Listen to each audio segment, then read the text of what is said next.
Estamos aquí, el doctor Carlos Acatitla Trejo y yo, Gabriela Arias, somos profesores de la universidad, de la carrera de Desarrollo Sustentable.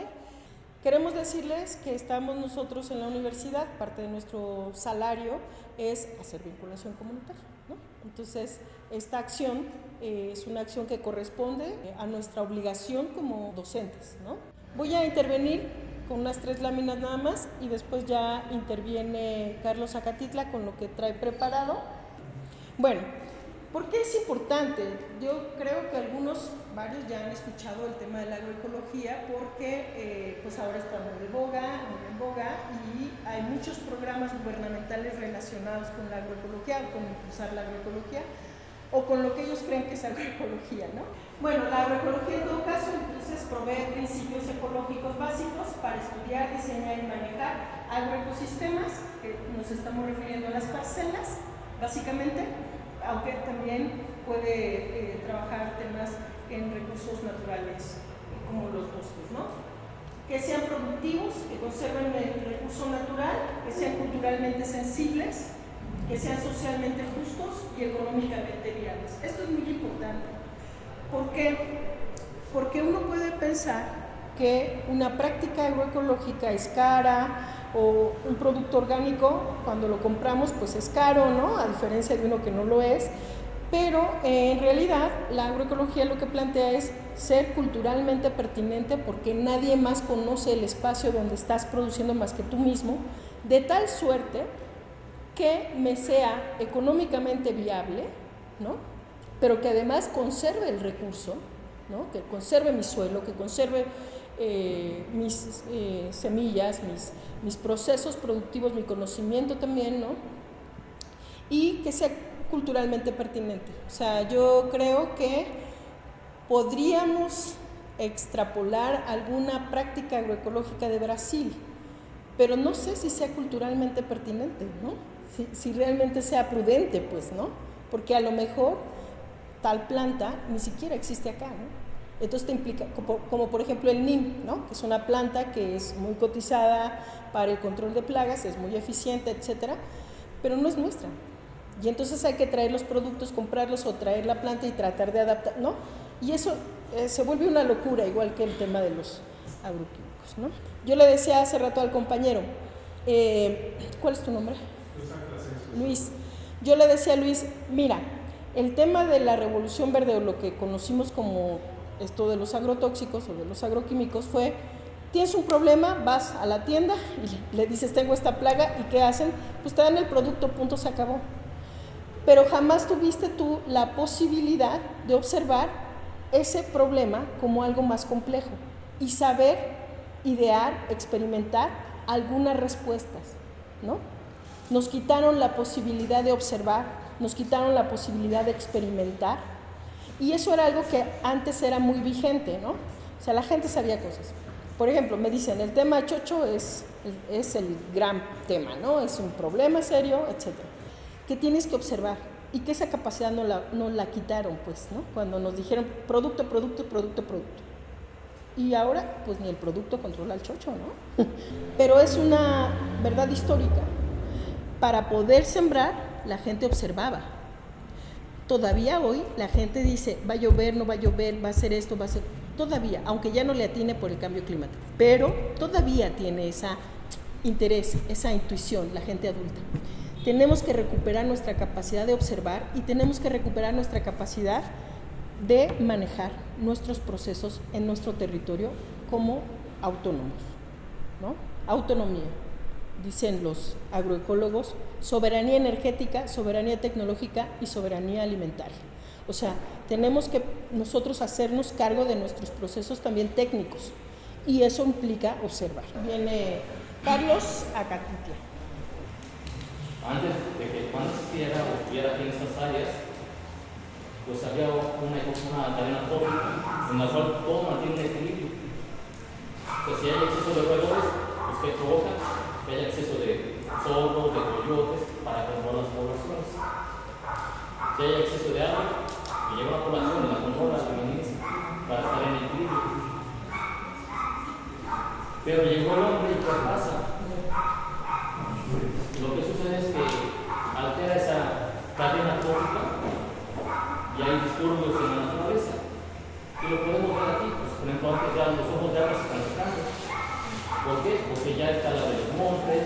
ya no hay reforestación, ya no hay tantos animales como antes, por ejemplo, antes había venados en la región, ahorita ya la población de venados, si no es mínima, ya no existe en ciertas zonas.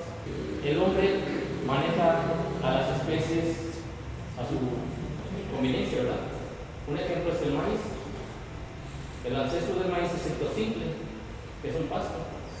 Ese es el fruto del teocincle y el hombre lo modificó hasta llegar a lo que conocemos como la mazorca del maíz.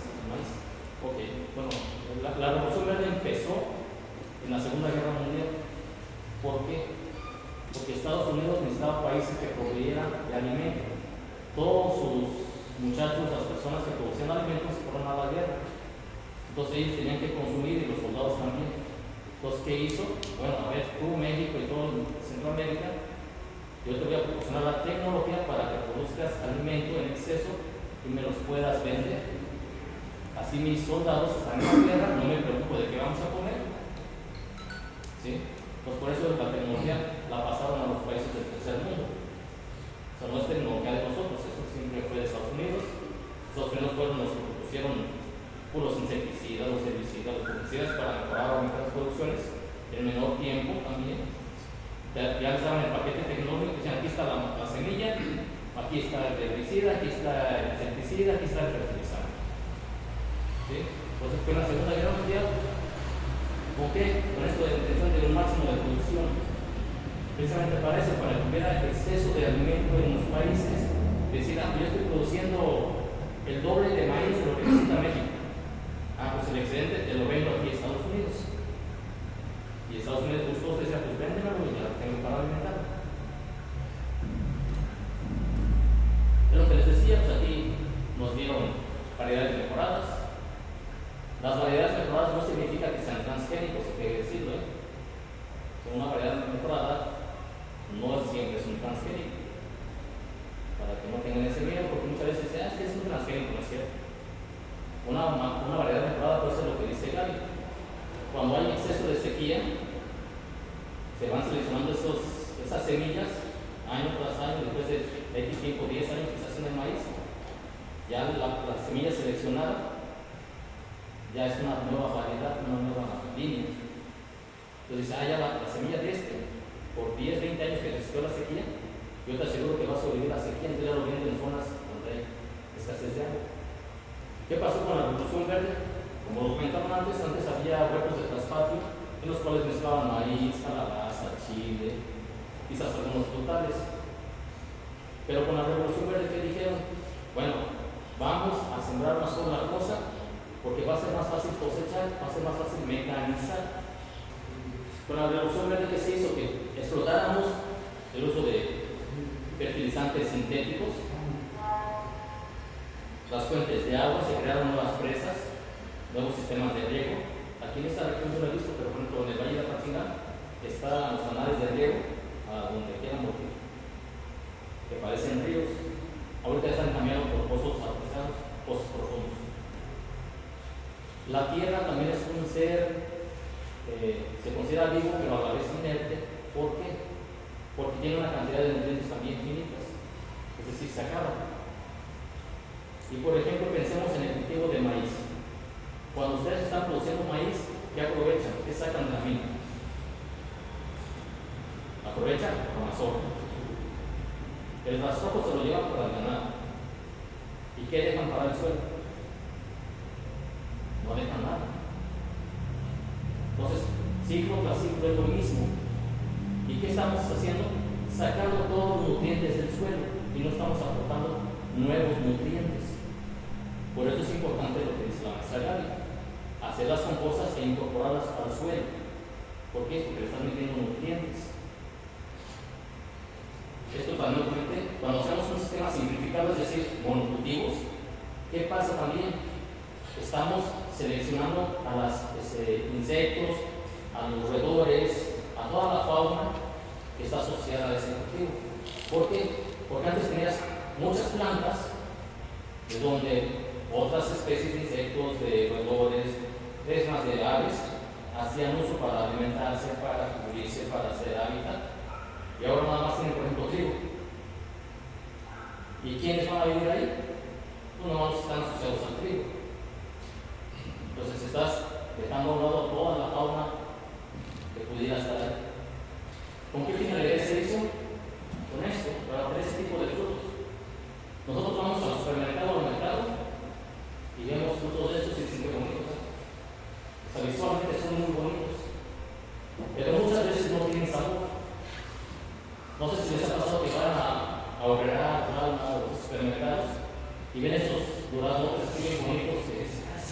bien jugosos, bien sabrosos, bien dulces. Y le dan una mordida y dice, no tiene nada que ver con el frío que tiene una casa. O sea, la mitad del frío tiene más sabor. Que es, en una ciudad, muchas veces está insípido. Por fuera está muy bonito, pero tiene sitio. Ya no le damos mucha importancia a lo que dice la material. El material, creo yo, porque está poco mejorado, a veces tiene mejor sabor por un mejorado. Pero ¿por qué se mejora? Bueno, está ahí por problemas de plaga, como vamos a ver. Pero al final de cuentas, el productor decía derecho, y no solo el productor, sino también el consumidor. Vamos a pasar a este término, que es una plaga. Bueno, la definición que yo manejo es cualquier organismo que afecte los intereses del hombre. Cualquier organismo. Aquí no le voy a poner etiqueta de insecto ni de nada. Bueno, aquí son unas cosas que se deben de tomar, por ejemplo, cuando tenemos una especie plaga. Son preguntas que se deben de contestar. ¿Qué densidad de plaga hay? ¿Tenemos mucha? ¿Tenemos poquito? ¿Es necesario hacer algún control o no? Porque no nomás porque veamos uno, vamos a decir, no, ya, aplícalo. Aplica lo que sea, un químico, un orgánico, lo que quieras, pero aplica algo para controlar. Eso es falso. Dependiendo del nivel de infestación y dependiendo también por el proceso intuitivo de exportación.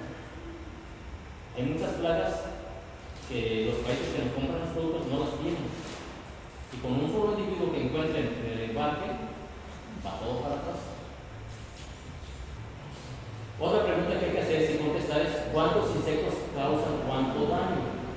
Les voy a decir, a lo mejor un solo individuo nos puede afectar bastante el producto, o bien podemos soportar más de 10, por ejemplo, por planta. Si fuera el gusano cebollero por uno, ya tenemos para decir que no es producto bueno. Ese daño es significativo, porque puede ser que afecte las hojas de la planta y yo quiero cosechar el fruto. A lo mejor puedo soportar que esté en la planta el gusanito ahí. A lo mejor. Hay tácticas o métodos de control. En este caso tenemos, por ejemplo, el control cultural, el control físico, el control legal, el control con semioquímicos. Ahora vamos a explicar cada uno de estos, no se preocupen. El control biológico, el control con resistencia vegetal, el control mecánico y el control químico. Cabe mencionar que esto se hace para un manejo integrado de plagas, en el cual el control químico es el último paso a seguir. Bueno, ustedes en el maíz van a encontrar estas plagas en el suelo. Posiblemente las hayan visto. Esto es lo que conocemos como gallina ciega. El común de los mortales. Vuelvo a repetirlo. Este es como nombre común. Por eso no digo que no está mal el capacho. O sea, si así lo conocen aquí está bien, porque es el nombre común que tienen esta comunidad. Y no está mal. Esas son otras larvas o talentos que pueden encontrar en las raíces del maíz. Estos son de unas diagróticas, son otros coleópteros, unos verdecitos, chiquitos. Muy bonito. Y este es el gusano de alambre, no sé si los han visto. Y todos estos, en teoría, afectan las raíces de las plantas. Pero bueno, entonces, nosotros nos vamos a enfocar al capacho o gallina ciega.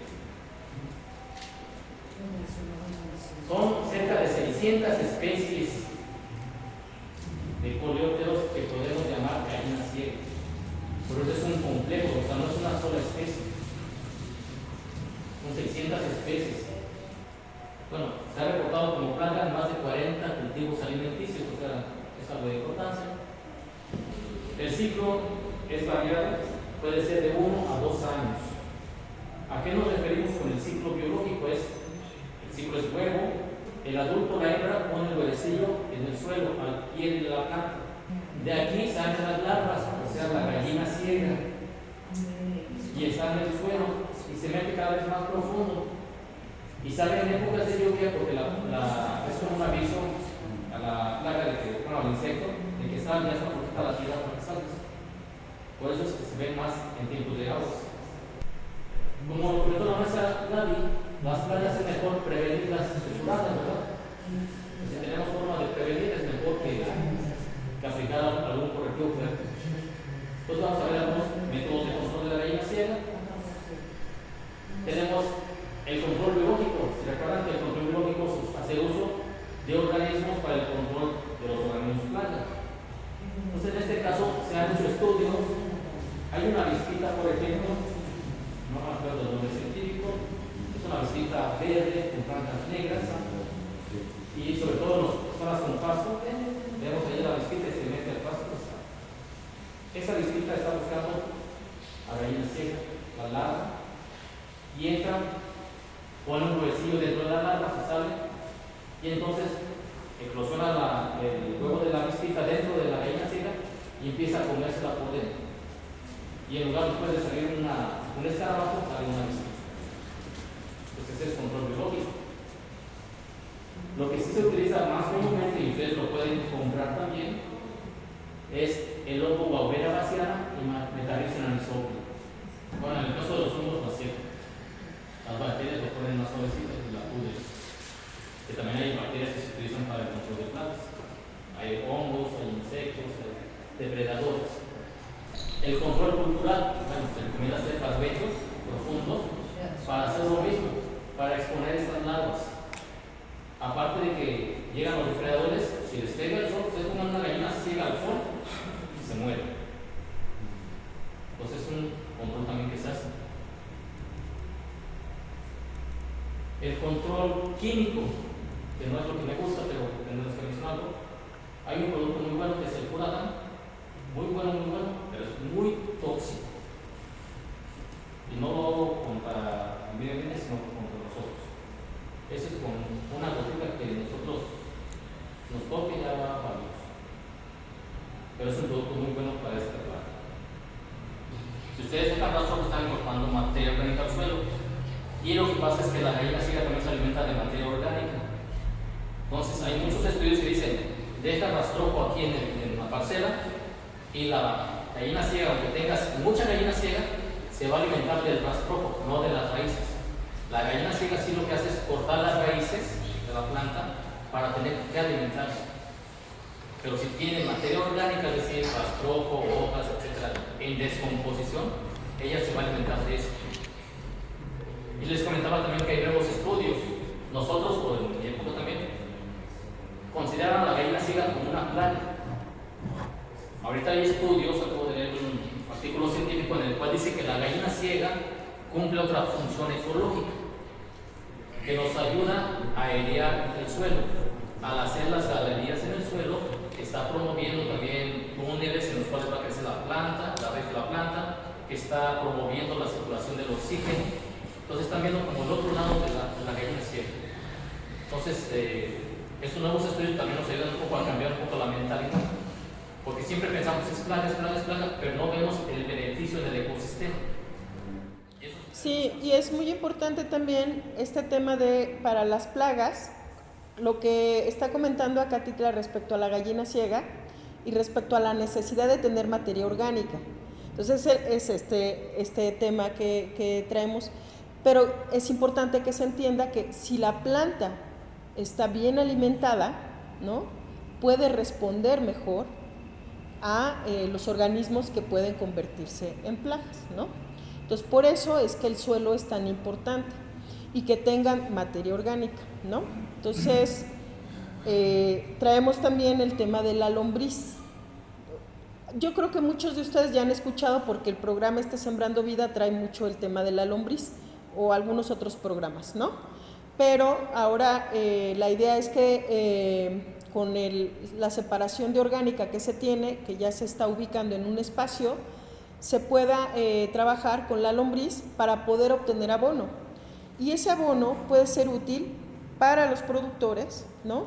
Puede ser útil para las plantas de ustedes, digamos de ornato que pueden tener en áreas comunes, ¿no?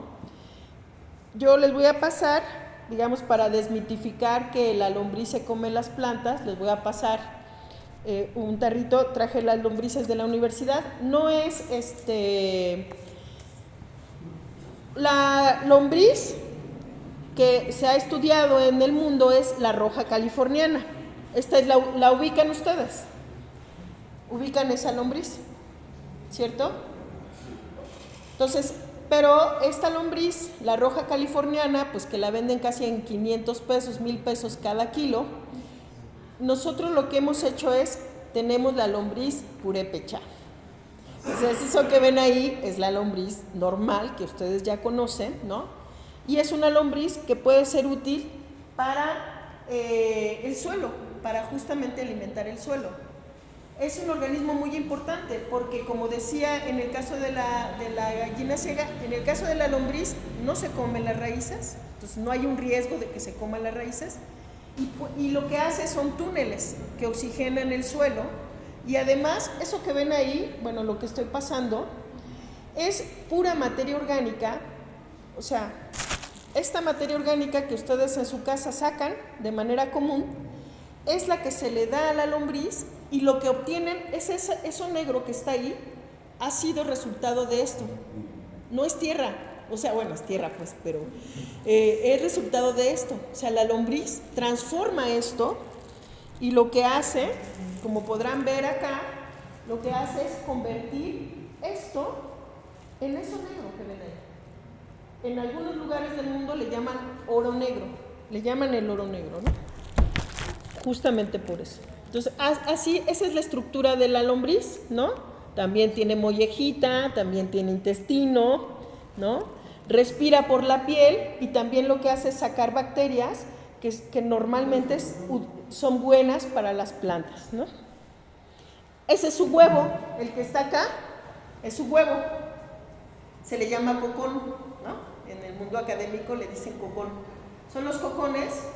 De cada cocón pueden salir entre 7 y 20 lombricillas. Entonces, y trabajan comiéndose la orgánica o comiéndose el estiércol, procesándolo. Si tú le das, por ejemplo, el estiércol a la lombriz cuando defeca, y bueno, esto es su estiércol de la lombriz, pues, lo que ya procesó después de comer esto, le pone 5 veces más nitrógeno al suelo, 7 veces más potasio al suelo, ¿no? Todos estos son procesos, no es, digamos, en el caso de la lombriz es muy padre porque tienes un puñito como el que traigo, y en un mes, ¿no? Imagínate que pones los huevos y que empiezan a salir 7 lombricitas, yéndonos al número más bajo, que tiene entre 7 y 21, pero yéndonos al número más bajo. Va teniendo, y va creciendo la población. Es muy importante que se entienda que tenemos que tener un suelo bueno para que la planta esté buena. Y la lombriz, es una alternativa, porque la que ustedes tienen de manera común es la que se puede usar. No necesitan una lombriz especial. Esta es la que se puede usar, y como ven en el tarrito que está pasando, ahí hay una planta que germinó y está verde. O sea, es falso que las lombrices se coman a las plantas, no se las comen. Y al contrario, abonan, ¿no? Y también podemos obtener el líquido de la lombriz. El líquido que es el lixiviado, ¿no? Es como el jugo. Y ese jugo se puede usar para regar las plantas, ¿no? Pero bueno, eso ya lo vamos a hacer en una siguiente ocasión, ya en el espacio donde tienen los orgánicos, ¿no? Esto es una muestra de cosas que hemos hecho. En la universidad tenemos un lombricompostero más o menos de 12 metros de largo. Lo que hicimos es ponerle un suelo así, o sea, el suelo del lombricompostero es como una pileta larga, rectangular, y tiene el suelo así, de tal suerte que aquí sacamos un tubo para poder obtener el líquido, y con el líquido, con una mochila aspersora, se le puede regar al maíz, por ejemplo. Es muy noble, no provoca daños, y se puede regar al maíz, y lo que estás haciendo es dándole fertilización en la hoja al maíz, ¿no?